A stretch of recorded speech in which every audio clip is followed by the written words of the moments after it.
오늘은 룻기 원어강의 32번째 시간입니다. 오늘 본문은 룻기 4장 7절에서 12절입니다. 오늘 제목은 에딤, 한글로는 증인들, 에딤과 세 가지 축복에 대해서 말씀을 나누려고 합니다. 지난주에는 우리가 4장 1절에서 6절까지 말씀을 통해서 두 명의 기업물을 자가 성경에 기록되어 있는데, 한 사람은 보아즈이고 다른 한 사람은 하나님께서 이름도 기록하지 않고 알모니, 한글로는 아무개요, 이렇게 기록한 것에 대해서 말씀을 나눴습니다. 오늘은 이 두 명의 기업물을 자들이 어떤 결정을 하는지, 그 결정에 따라 룻이 누구의 아내가 될 것인지, 그리고 이것들을 증인이 되어줄 사람들에 대해서 오늘 본문은 기록하고 있는데, 이 증인, 히브리어로 에딤이라는 단어가 3번이나 반복되어서 기록되고 있습니다. 성경에서 반복된다는 것은 하나님께서 강조하고 있다라는 뜻입니다. 그리고 그 증인들이, 알모니가 기업 물을 것을 포기하고 보아즈가 기업 물을 것을 결정을 했을 때, 그분들이 증인이 되어주면서 그 증인들이 이 보아즈와 룻에 대해서 축복하는 3가지 내용이 나옵니다. 이 내용들에 대해서 오늘 함께 살펴보기를 원합니다. 먼저 증인들, 히브리어로 에딤이라고 기록이 되어 있는데, 이 에딤은 명사 에드의 남성 복수형으로 증인들이라는 뜻입니다. 복수형음이 임이 붙어서 에드가 에딤이 되면서 증인들이 된 것입니다. 에드라는 명사는 목격자, 증인, 증언, 증거, 이런 뜻입니다. 룻기 4장 9절에서 11절에는 증인이라는 말이 3번 반복되어 기록되어 있는데, 보아즈가 2번 언급을 하고 또 증인들이 1번 언급을 합니다. 9절을 먼저 한번 보겠습니다. 룻기 4장 9절을 보면, 보아즈가 장로들과 모든 백성에게 이르되, 내가 엘리멜렉과 기럨과 말론에게 있던 모든 것을 나오미의 손에서 산 일에 너희가 오늘 증인이 되었고. 보아즈가 이제 땅을 사죠. 나오미의 기업을 물어서 나오미의 땅을, 나오미의 남편과 자식들이 다 죽었기 때문에, 엘리멜렉과 말론 기럨이 다 죽었기 때문에 나오미의 소유가 된 그 땅을 보아즈가 사는 일에 장로들과 모든 백성이 오늘 증인이 되었고 라고 보아즈가 말합니다. 10절에 보면 또 말론의 아내 모압 여인 룻을 사서, 룻이 말론의 아내였다라고 알려주죠. 룻은 말론의 아내였으며 모압 여인이었습니다. 이방 여인이죠. 이 룻을 사서 나의 아내로 맞이하고 그 죽은 자의 기업을 그의 이름으로 세워 그의 아들이 그의 형제중과 그곳 성문에서 끊어지지 아니하게 하매 너희가 오늘 증인이 되었느니라 하니. 아멘. 지난 시간에 우리가 이 고엘 제도에 대해서 살펴보면서, 이 고엘 제도는 땅을 사는 것, 잃어버린 땅을 찾아서 회복시켜주는 것, 가난이나 굶주림이나 어려움으로 인해서 땅을 팔았을 때 그 땅을 다시 사서 소유주에게 돌려주는 것, 그리고 자식이 없이 죽은 아내를, 남편이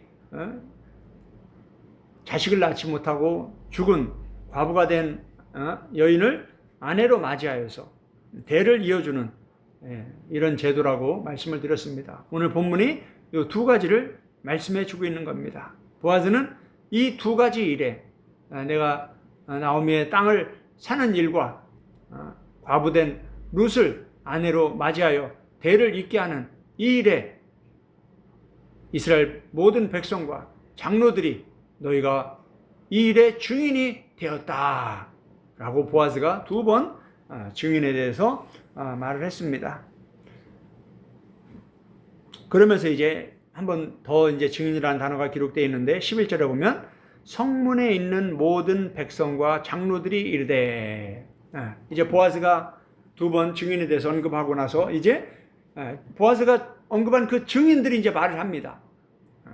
성문에 있는 모든 백성과 장로들이 이르되 우리가 증인이 되나니. 보아스가 너희가 증인이다 라고만 말하고 끝나면 안 되죠. 증인들도 우리가 증인이 되겠다 라고 말을 해야 되는 거죠. 항상 이 일들은, 합법적인 일들은 쌍방이어야 합니다. 하나님과 우리와의 언약도, 계약도, 이 구원의 이 비밀도 항상 쌍방입니다. 하나님의 은혜와 우리의 순종을 통해서 언약이, 계약이 성취되는 겁니다. 11절에 보면 우리가 증인이 되나니 여호와께서 내 집에 들어가는 여인으로 이스라엘의 집을 세운 라헬과 레아 사람들과 같게 하시고 내가 에브라드에서 유력하고 베들레헴에서 유명하게 하시기를 원하며 하면서 이 증인들이 우리가 증인이 되겠다라고 말하고 나서 이제 축복하는 말씀들이 기록되어 있습니다. 이렇게 9절, 10절, 11절에 요 에딤, 증인들이라는 단어가 3번 반복해서 기록이 되어 있습니다. 이제 이 증인들이 이 보아스와 룻을 어떻게 축복하는지, 어떤 내용으로 축복을 하는지 그 3가지 축복에 대해서 살펴보기를 원합니다. 3장, 1장, 룻기 1장부터 3장까지 룻이 해야 할 일은 다 했다라고 말씀을 드렸습니다. 이제 마지막 남은 일들은 보아스가 처리를 해야 하는 겁니다. 그 중에서 가장 중요한 것이 이 기업 물을 자, 이 룻기의 핵심인 이 고엘의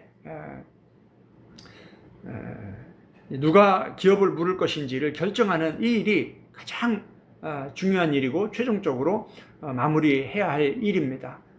그래서 룻기 4장에서 이제 보아스가 이 일을 진행을 합니다. 그런데 안타깝게도 보아스보다 더 가까운 친척이 한 사람 있었죠.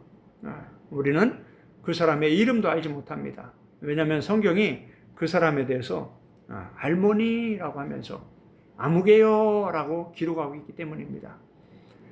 지난 시간에 그가 예수님을 예표할 수 있는 기업 물을 자로 등장을 하지만 그 기업 물을 것을 포기하고 거절했다는 이유만으로 하나님은 그 사람의 이름도 기록하지 않고 있는 것을 우리가 살펴보았습니다.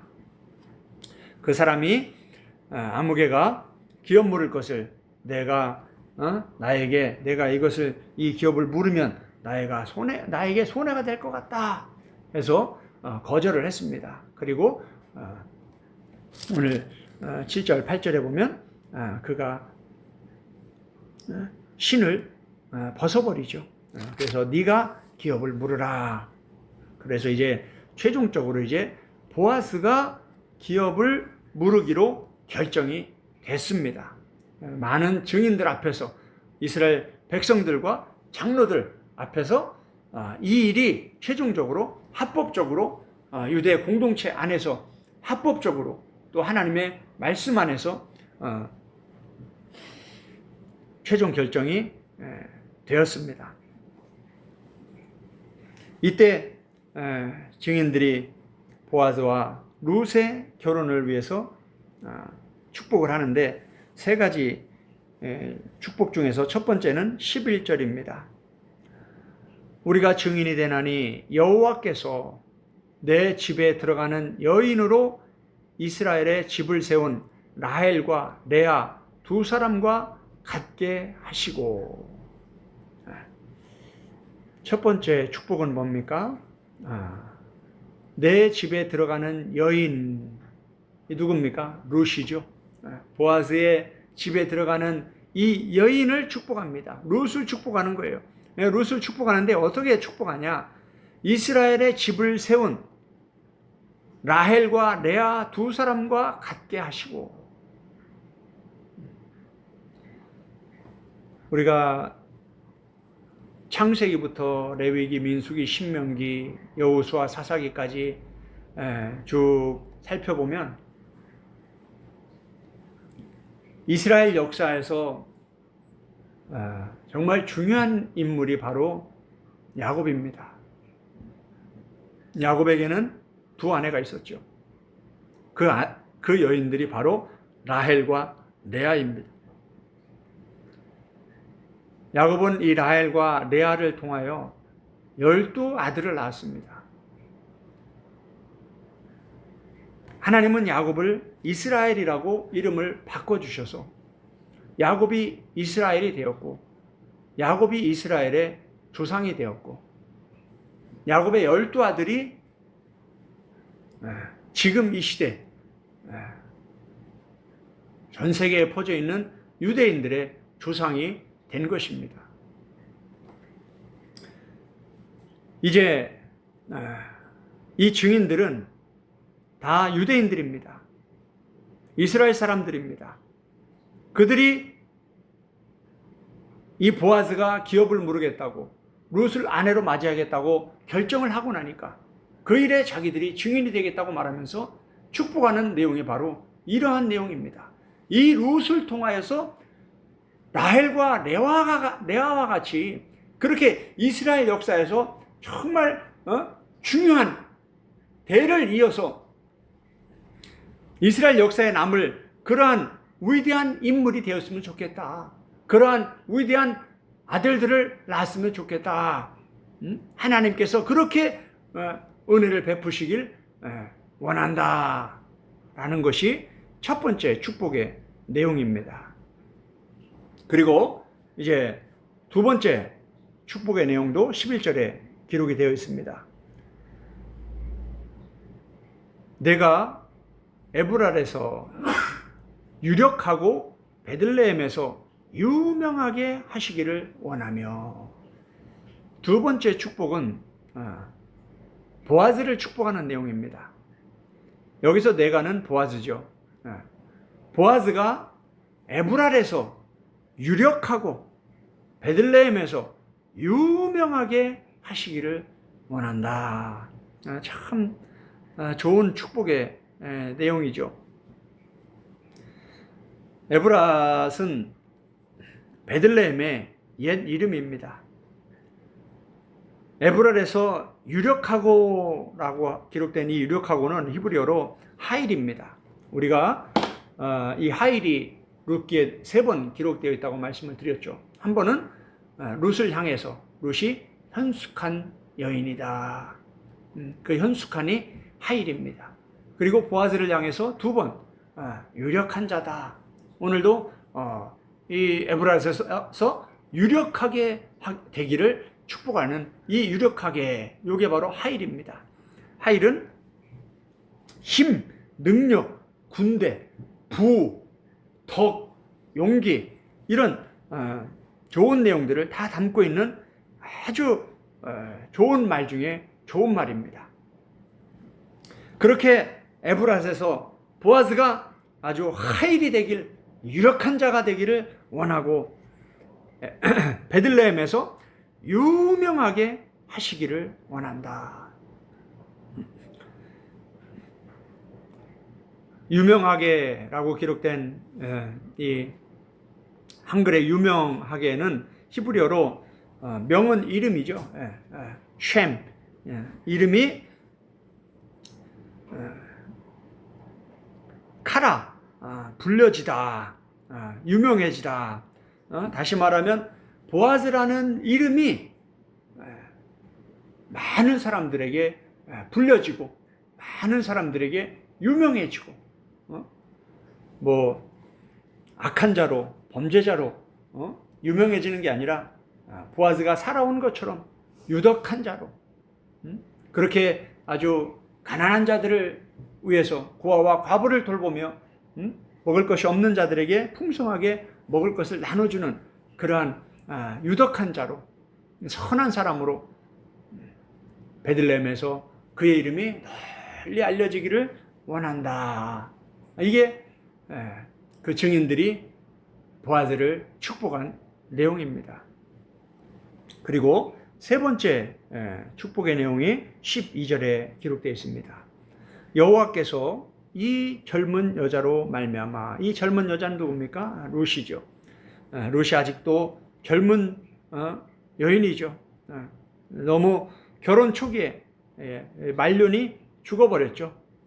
아직도 자식을 낳지 못하고 홀로 과부가 돼서 이미 과부가 된 시어머니 나오미를 따라서 베들레헴까지 온 것이죠.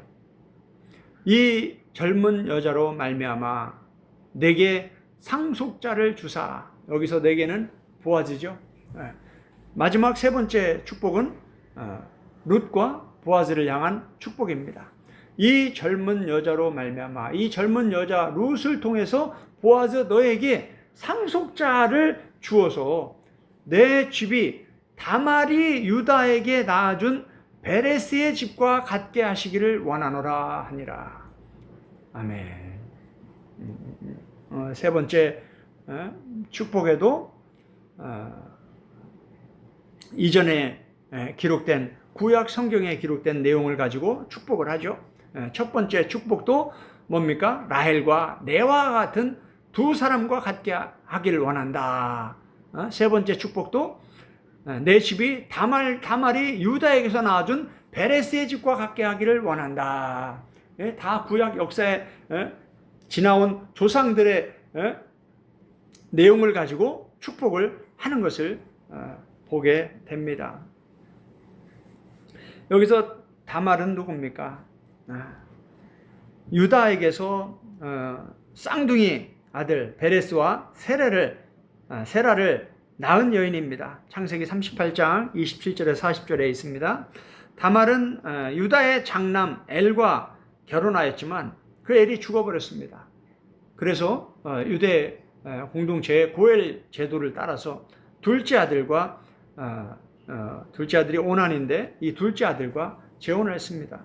그런데 그 오난도 죽었어요. 그래서 이제 셋째 아들 셀라가 있는데 이 셀라도 다말과 결혼하면 죽을 것 같아가지고 두려워서 이 고엘 제도를 거부해버렸습니다. 결국 다말은 자식을 낳지 못했어요. 남편이 다 죽었기 때문에 자식을 낳지 못했어요. 그래서 결국은 시아버지 유다를 통해서 아들을 낳아 가문의 혈통을 이어가게 됩니다. 그런데 참 놀랍게도 이 보아즈가 바로 이 다말과 베레스의 가문 출신이라는 겁니다. 다말이 낳은 게 누굽니까? 베레스예요. 그런데 더 놀라운 것은 이 보아즈의 어머니가 누군지 아십니까? 여리고성의 기생 라합입니다. 참 이 보아즈의 족보가 참 놀랍죠. 그러면서 이제 이 보아즈가 누구와 결혼합니까? 이방 여인 룻과 결혼하는 거예요. 이게 이제 우리가 이제 마태복음 1장에 예수님의 족보를 보게 되면 참 예수님의 족보 안에 이런 놀라운 인물들이 기록이 되어 있다라는 것이 참 우리에게 큰 의미를 부여해 줍니다. 이따 결론에서 그 내용들을 한번 살펴보도록 하겠습니다. 오늘 본문에서 이 증인들은 세 가지 축복을 하는데 이 복을 주시는 분이 하나님이라고 두 번 반복해서 가르쳐주고 있습니다. 여호와께서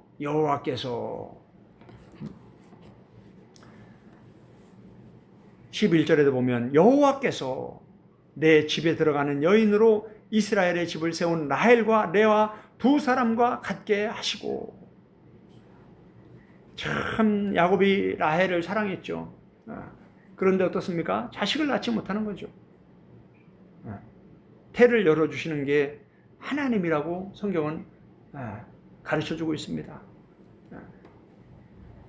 제가 잘 아는 목사님도 딸만 낳았는데 어떤 신학생이 지나가면서 하나님한테 기도하면은 아들을 주시는데, 그래가지고 그 목사님이 그때는 이제 신앙이 별로 없을 때였는데 뭔 헛소린가 하고 흘려 보냈다고 합니다. 그런데 또 지나가면서 그 신학생이 하나님한테 기도하면은 하나님 아들을 주시는데, 그러고 또 지나간다는 거예요. 그래가지고 저 여자가 뭔 소리를 하는 건가. 그래가지고 세 번째 또 그 신학생이 교회 가서 밤새 기도하고 새벽에 나오면서 그 목사님을 만났는데 또 그러더래요. 하나님한테 기도하면 하나님이 아들을 주시는데. 그래가지고 그 목사님이 이제 그때는 뭐 신앙이 없을 때였으니까 그분을 붙잡고 그게 무슨 말이냐고, 어떻게 하면 아들을 낳을 수 있냐고. 하나님한테 기도하면 하나님 아들을 주십니다. 그래가지고 그분이 이제 그 말을 듣고 간절히 기도했다라는 겁니다. 그래서 아들을 낳았어요. 이게 성경에 여러 곳에 이렇게 기록이 되어 있습니다. 라헬도 그렇고 한나도 그렇고 하나님 앞에 간절히 기도하면 하나님께서 태를 열어주셔서 자녀를 낳을 수 있게 하신다라는 놀라운 말씀이 기록되어 있습니다. 이 말씀을 믿고 순종하면서 하나님께 구하는 자에게는 하나님께서 기적을 베풀어 주십니다. 우리에게 복을 주시는 분은 하나님이십니다. 우리에게 자녀를 주시고 우리에게 생명을 주시고 우리에게 건강을 주시고 우리에게 호흡을 주시고 우리에게 이렇게 아름다운 자연을 주시고 날마다 숨 쉴 수 있는 공기를 주시고 마실 수 있는 물을 주시고 음식을 주시고 땅을 주시고, 이 모든 것들이 다 하나님께서 우리에게 주시는 복입니다. 은혜입니다. 값없이 주시는 거죠. 거기에 더하여서 우리가 살아가면서 받는 이 추가적인 이 복들, 이 모든 것들도 다 하나님이 주시는 것입니다. 그 하나님을 기쁘시게 하면 하나님께서 아주 놀라운 것들로 우리에게 복을 주시는 거죠. 그래서 창세기 1장이 그 원리가 다 기록되어 있는 거죠. 하나님 보시기에 심히 좋았더라. 하나님 말씀에 순종하는 것을 하나님은 가장 기뻐하십니다. 하나님 말씀을 공부하고 읽고 듣고 배우면서 그 말씀대로 살려고 몸부림칠 때 하나님은 그것을 가장 기뻐하신다라는 거예요. 지금 보세요. 하나님은 복을 주시는 분이라는 것은 성경 전체가 수없이 반복해서 가르쳐주고 있습니다. 그런데 성경의 창세기부터 요한계시록까지 얼마나 많은 사람들이 등장을 합니까? 오늘 룻기 4장만 봐도 두 기억 모를 자가 등장을 하는데 한 사람은 하나님이 이름도 기록하지 않고 이 보아스에 대해서는 계속해서 이 보아스 얼마나 보아스를 하나님이 사랑하시는지, 이렇게 아주 현숙한 여인 룻을 또 아내로 주는 거 보세요. 이게 얼마나 큰 복입니까? 그런데 보아스가 어떤 사람입니까? 이러한 복을 받을 만한 그릇이 되는 사람이라는 걸 우리는 룻기 1장부터 4장까지 공부해 오면서 보아스는 이러한 하나님의 복을 받을 만한 그릇이 된 사람이구나 라는 걸 알게 되는 거예요. 하나님께서 복을 주실 때 그냥 아무한테나 주시는 게 아니죠. 다 테스트하고 또 통과했을 때 그에 합당하게 그만큼 복을 주시는 거예요. 다윗을 그렇게 훌륭한 이스라엘의 왕으로 세우시기까지 하나님이 계속 다윗을 저울질하고 확인하고 그 모든 상황들 속에서 다윗이 하나님이 기뻐하시는 그러한 바른 선택을 했을 때 하나님이 그렇게 다윗을 그렇게 평범했던 다윗을 이스라엘의 왕으로 세우셔서 이스라엘 역사 전체에서 가장 위대한 왕으로 구약 성경에서 가장 하나님 마음에 합한 자로 이렇게 훌륭한 인물로 다윗을 세우는 걸 우리는 보게 됩니다.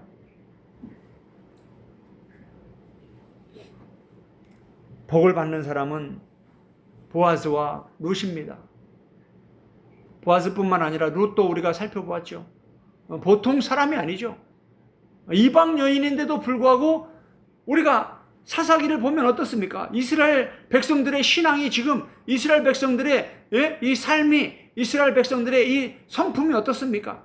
아주 못되고 불신앙이고 하나님을 버리고 하나님을 외면하고 이 복의 근원 되시는 하나님을 무시하고 지금 살아가는 이런 상황 속에서 보아즈와 룻과 같은 이런 보석과 같은 인물들이 여전히 남아있다라는 걸 성경은 가르쳐주고 있는 거예요. 어떻게 이렇게 이방 여인이 이스라엘 백성들보다도 더 좋은 신앙을 갖고 있는지, 더 훌륭한 예수님 닮은 하나님 닮은 그런 성품을 가지고 있는지, 어떻게 이렇게 말을 예쁘게 하고 이렇게 바르게 행동을 하는지, 하나님을 사랑하고 시어머니를 공경하는 이렇게 하나님의 말씀대로 순종하는 삶을 살아가는지 참 감동을 받을 만큼 아주 훌륭한 인물이 아닙니까? 이러한 분들이 하나님께 복을 받는 겁니다.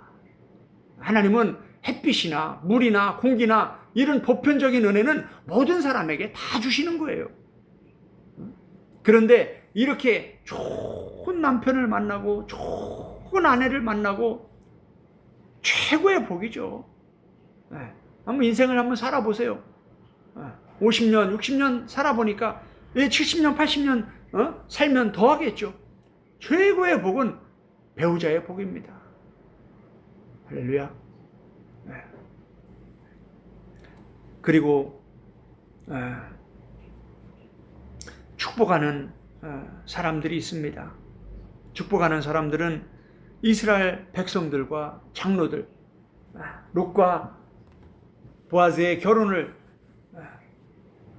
증명해 줄 목격자, 증언자, 무슨 문제가 생겼을 때 나서서 그들을 증언해 줄 이 증인들, 에딤이 오늘은 축복하는 자들입니다.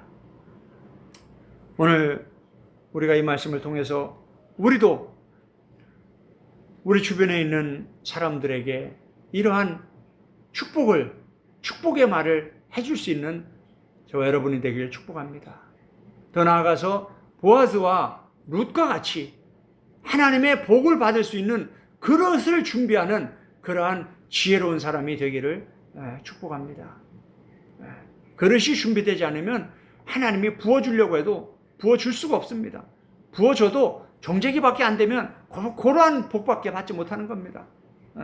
하나님 마음에 합당할 만큼 이렇게 보아즈와 같이 큰 사람, 룻과 같이 아주 현숙한 여인, 이런 하일의 사람이 되어야 하나님이 주시는 이러한 놀라운 복을, 특별한 복을 받아 누릴 수 있는 것입니다. 결론을 말씀드리겠습니다. 에드 증인, 이 에드는 신약에서 말티스입니다. 룻기는 이방인의 구원과 이방인 선교에 관해서 하나님의 은밀한 뜻이 감춰져 있는 중요한 책입니다. 우리가 이제 신약에 들어오면 로마서도 마찬가지입니다. 로마서의 핵심이 하나님께서 어떻게 유대인과 이방인을 구원해 가시는지, 하나님께서 어떻게 온 인류를 구원해 가시는지 그 구원의 큰 그림을 보여주고 가르쳐주는 게 로마서입니다. 이 로마서의 핵심은 바울이 누굽니까? 율법의 엄한 교육을 받은 자, 구약의 학자 중에 학자입니다. 바울은 아마 히브리어로 구약 성경을 다 암송했을 정도일 겁니다. 왜냐하면 유대인들은 그렇게 성경을 가르쳤기 때문에, 유대인 랍비가 되려면 그 정도는 되어야 되기 때문에, 구약 성경을 누구보다 잘 아는 거예요. 이 구약 전체가 무엇입니까? 하나님께서 어떻게 유대인과 이방인을 구원해 가시는지, 그 하나님의 예수 그리스도를 통한 이 인류의 구원에 관한 말씀이라는 거예요.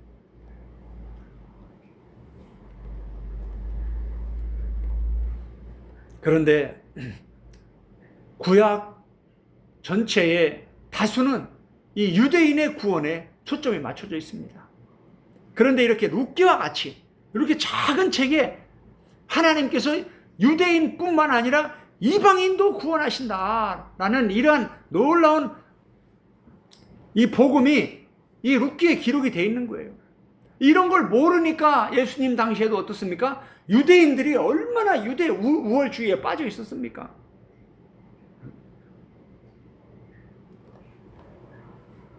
심지어 사도행전에 보면 베드로조차도 예수님께 3년 동안 밤낮으로 먹고 자면서 예수님과 동행하면서 예수님께 복음을 들었음에도 불구하고 여전히 우월주의에 빠져서 이방인 고넬료가 와서 말씀을 전해달라고 하니까 안 가려고 하잖아요. 내가 유대인인데 어떻게 이 더러운 거룩하지 않은 백성 이방인에게 내가 가서 거룩한 하나님의 말씀을 전하냐. 그리고 어떻습니까? 성령님께서 나타나서 막 환상을 보여주시는 거예요. 먹지 못할 음식을 먹어라 하면서 베드로를 가르쳐 주시는 거죠. 유대 우월주의가 잘못됐다는 걸 깨닫게 해주시는 거죠. 그러니까 그때 베드로가 이제 그런 기적을 통해서 성령님의 역사심을 통해서 깨닫고 고넬료에게 가니까 말씀을 전할 때 그 말씀을 듣는 자들에게 성령이 임하는 걸 보면서 깜짝 놀라는 거죠. 이런 것들이 다 하나님이 유대인만 구원하신다는 유대 우월주의에 이 사로잡힌 잘못된 교리와 신학에 굳어버린 이러한 영적 문제 때문인 것입니다. 그러나 하나님은 룻기를 통해서 오늘 보세요.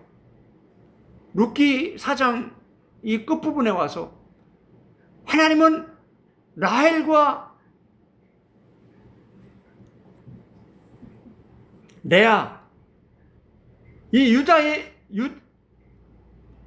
이스라엘, 야곱의 12아들, 이스라엘 백성들의 이 어머니와 같은 이 라헬과 레아에 대해서만 얘기하지 않고 이방인 다말에 대해서 말씀하고 있습니다. 이게 키아즘으로 똑같이 흘러가는 거예요.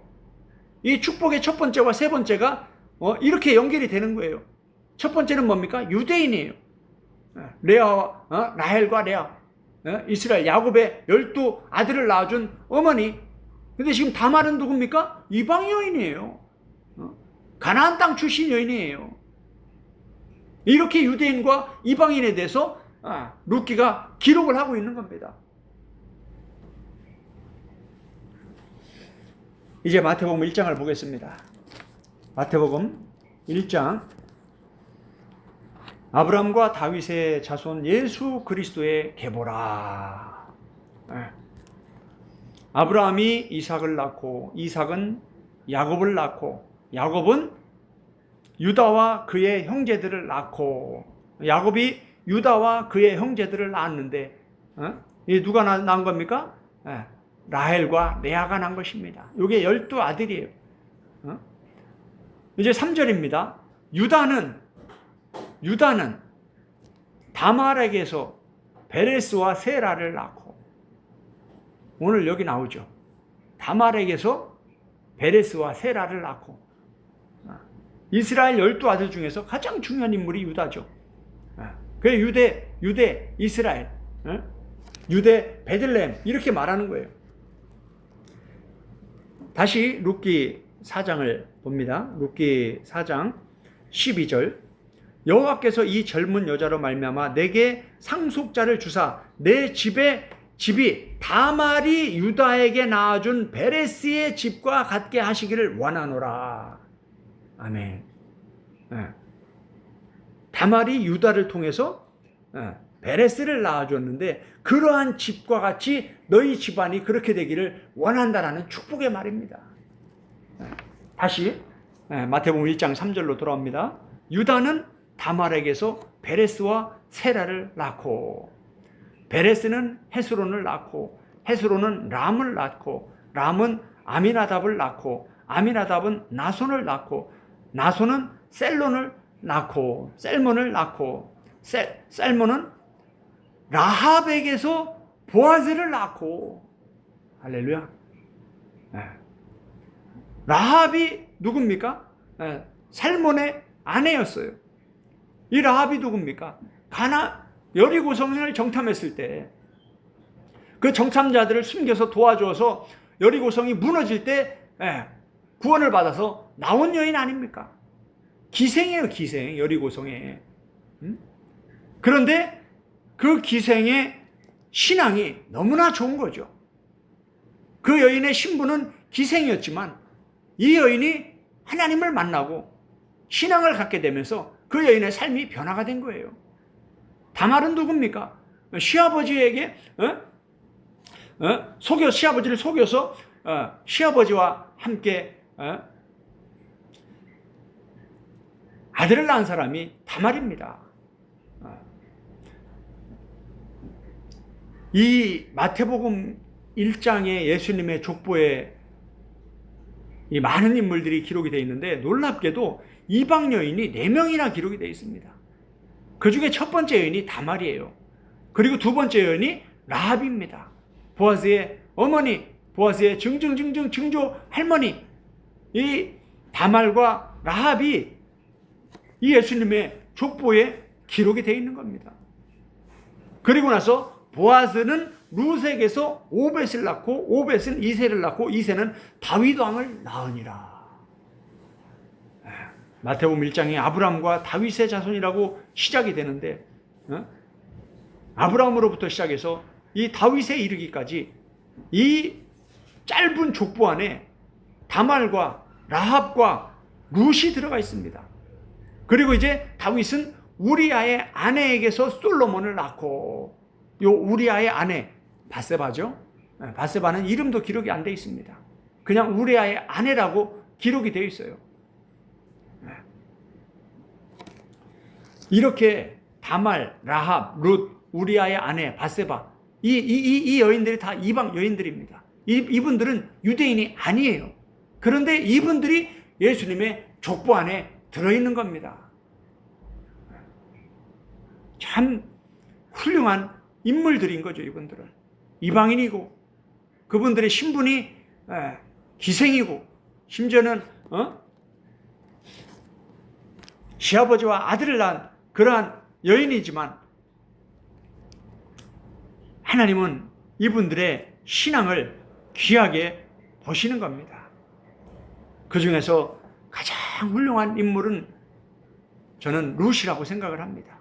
이 4명의 이방 여인들 중에서, 왜냐하면 성경에서 현숙한 여인이라고 최고의 칭찬을 하고 있기 때문입니다. 다른 어떤 여인들에게도 현숙한 여인이라는 최고의 칭찬, 더 노블 캐릭터라는 이러한 하일이라는 이러한 칭찬을 하지 않고 있어요. 그런데 룻은 룻기를 통해서 아주 최고의 여인이다, 아주 현숙한 여인이다 라고 칭찬을 하고 있기 때문입니다.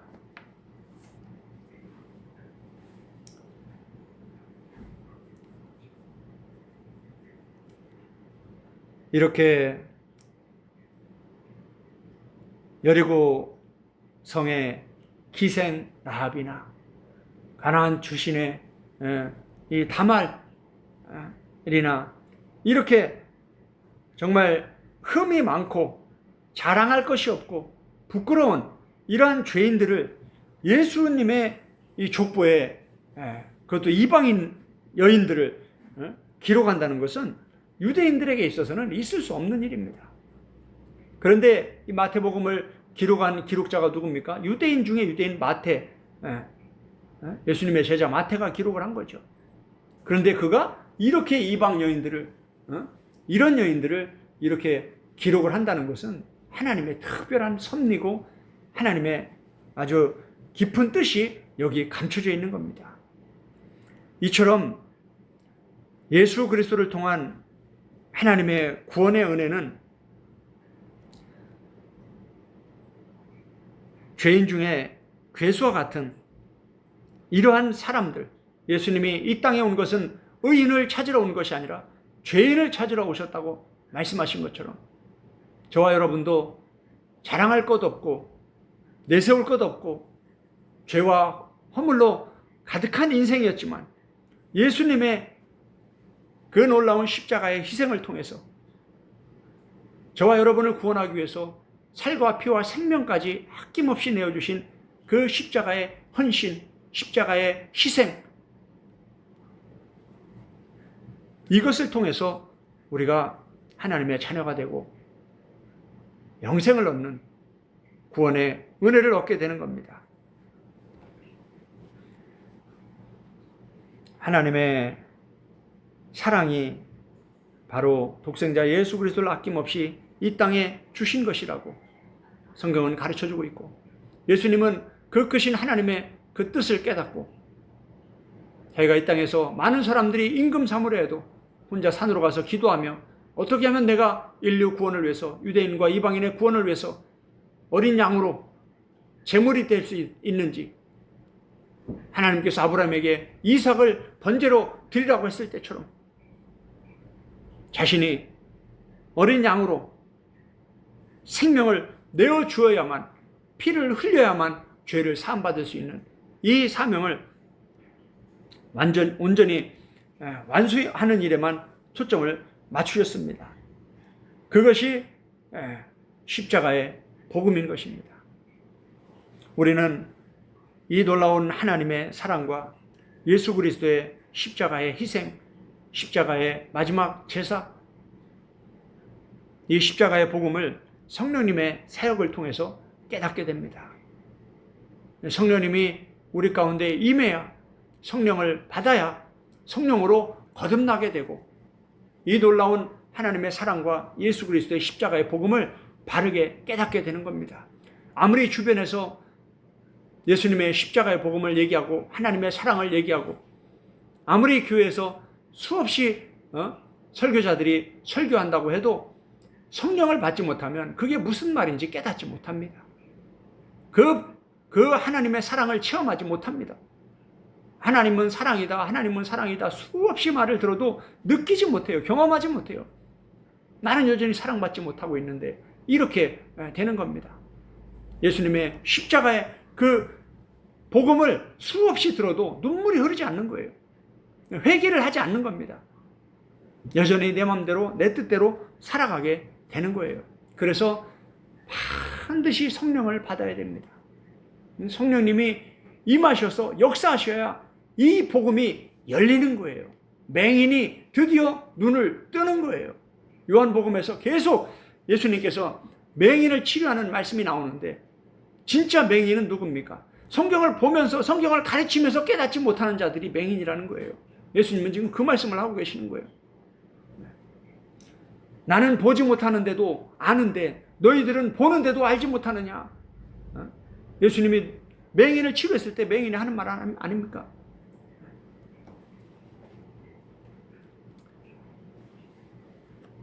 성경은 이런 구원의 은혜를 받은 자들이 예수 그리스도의 증인의 삶을 살아야 한다고 강조하고 있습니다. 사도행전 1장을 보겠습니다.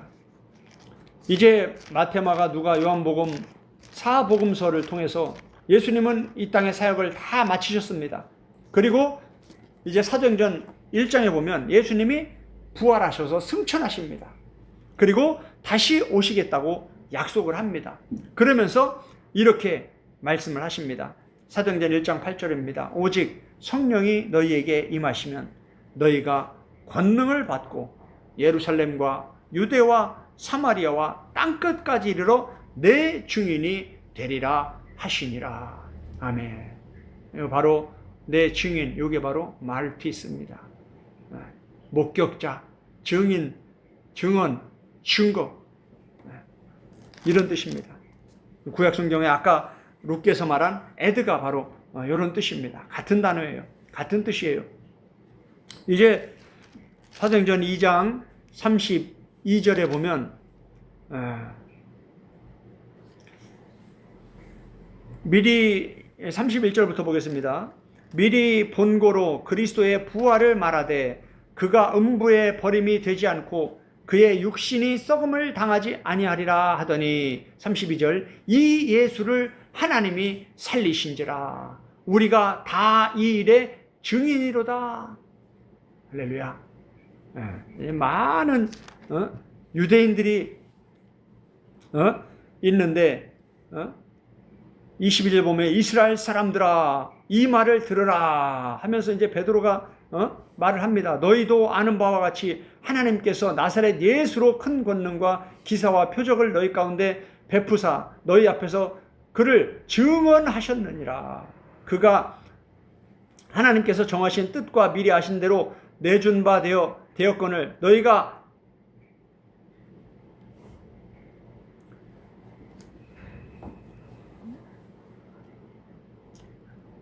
이 거룩한 자의 손을 빌려 못 박아 죽였으나 하나님께서 그를 사망의 고통에서 풀어 살리셨다.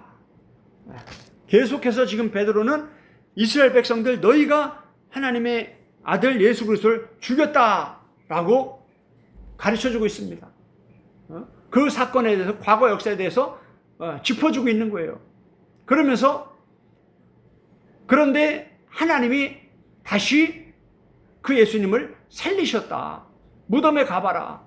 그거 시체가 없다. 예수님 말씀하신 대로 다시 살아나셨다. 우리는 그것을 본 증인들이다.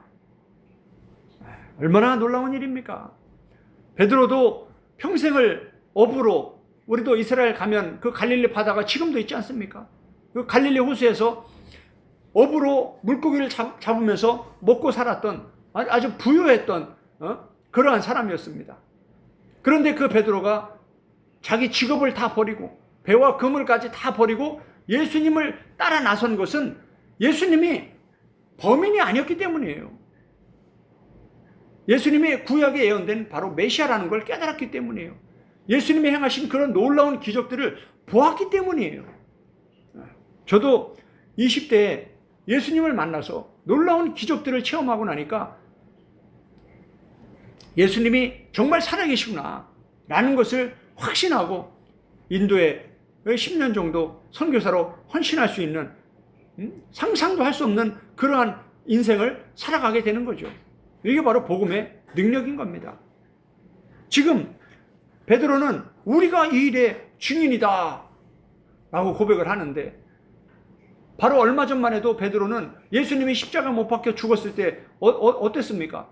다시 세상으로 물고기 잡으러 바다로 갈릴리로 갔던 사람이에요. 그런데 이제 모여서 기도하면서 성령을 받고 나니까 권능을 받고 나서 이제 증인의 삶을 사는 거예요. 우리가 이 일에 다 증인이다.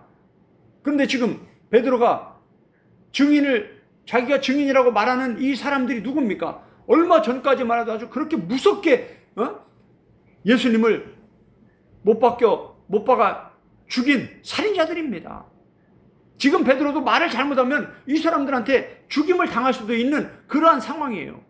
그런데 성령을 받고 나니까 권능을 받았기 때문에 그 사람들이 무섭지 않은 거예요. 그 사람들 앞에서 담대하게 지금 말하는 겁니다. 우리는 보았다. 예수님이 살아나신 걸 우리가 목격했다. 우리가 그걸 증언하고 있다. 우리가 에드다. 우리가 말티스다. 우리가 바로 그 증인이다. 그러면서 이제 사도행전 전체가 요한계시록까지 예수님의 제자들 베드로와 요한과 바울과 이런 예수님을 만난 사람들이 예수님을 증언하는 이 말티스의 삶을 사는 내용을 기록을 하고 있는 게 신약 성경입니다. 증인이라는 것은 단순히 내가 목격한 걸 얘기하는 예수님의 복음만 전하고 끝나는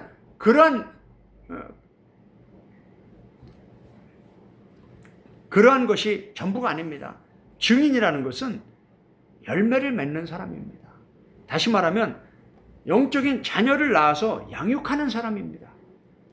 이제 사도행전 1장부터 이 증인에 대해서 계속 얘기합니다. 요한계시록까지. 베드로와 요한, 바울, 다른 사도들도 마찬가지입니다.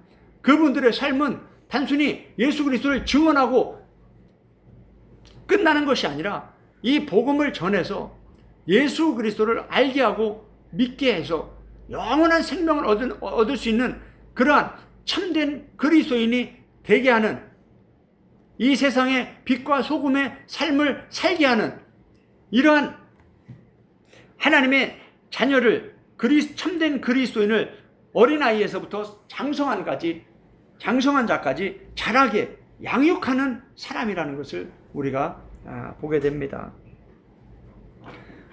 신앙은 일반 성도로 시작을 합니다. 신앙은 초신자로 시작을 합니다.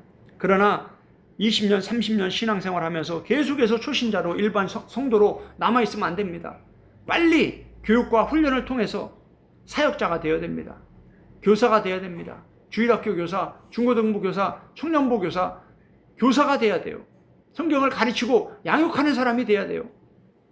구역장이 되고 셀 리더가 되어야 됩니다. 더 나아가서 전도사, 목사, 선교사가 되어야 됩니다. 이게 증인의 삶인 것입니다. 이제 오늘 들은 말씀을 통해서 성령님과 1대1로 깊이 기도하는 시간을 갖기 원합니다. 오늘 성령님은 나에게 오늘 본문을 통해서 무엇을 말씀하길 원하시는지 성령님과 깊이 기도하는 시간 갖도록 하겠습니다. 함께 기도하겠습니다.